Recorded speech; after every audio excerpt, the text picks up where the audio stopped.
Have you ever read the opening verses of John's Gospel and wondered who the Word actually is? John begins with some of the most famous words in the Bible. In the beginning was the Word, and the Word was with God, and the Word was God. But who is the Word? Was John talking about a message, a plan, an idea? Or was he talking about a person? The answer is one of the most important truths in all of Scripture.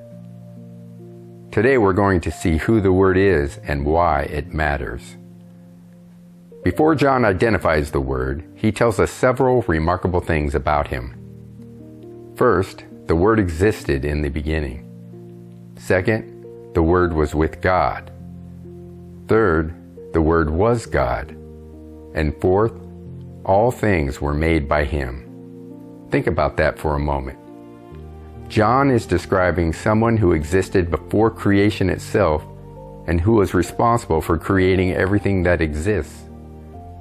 That immediately separates the Word from every created being. The Word did not come into existence at some point in time. He already existed before the very beginning of time. But John's description becomes even more remarkable as the chapter continues. In John 1:14 we read, "And the Word was made flesh and dwelt among us." This verse removes all doubt about the identity of the Word. The Word became flesh. The Word lived among men. The Word revealed the glory of the Father. Only one person fits that description: Jesus Christ. John is telling us that the one who existed before creation entered his own creation and lived among mankind. But why does John call Jesus the Word?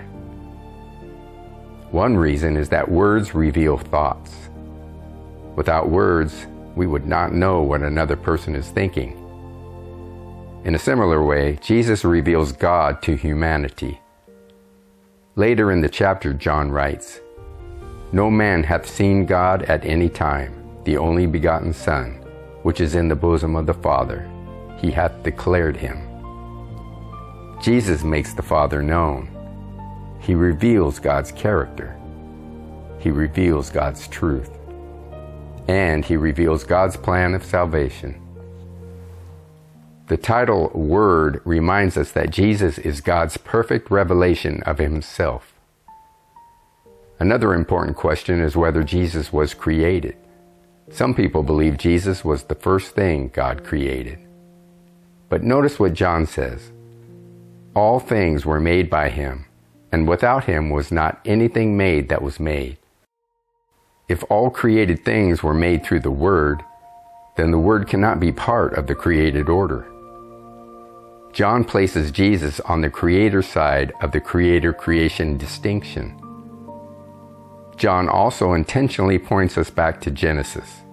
His gospel begins with the words, "In the beginning," the same words that open the book of Genesis. John wants readers to understand that Jesus was present at creation and actively involved in it. The Jesus who walked the roads of Galilee did not begin at Bethlehem. He existed before the world began. The Apostle Paul confirms this truth in Colossians. Paul writes that all things were created by Jesus and for Jesus.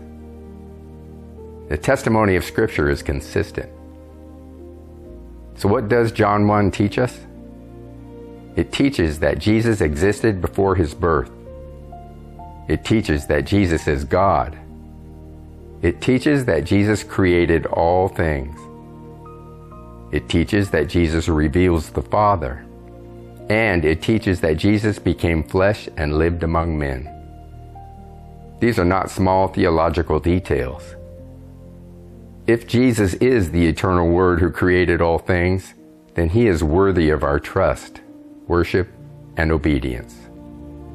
The one who died on the cross was not merely a teacher or prophet. He was the eternal Son of God who entered his own creation to save sinners. If you'd like to see the specific verses we've discussed along with additional passages and a deeper study of this subject, I've written a full article called Who is the Word in John 1, and you'll find a link in the description below. Thanks for watching, and be sure to join me in the next study.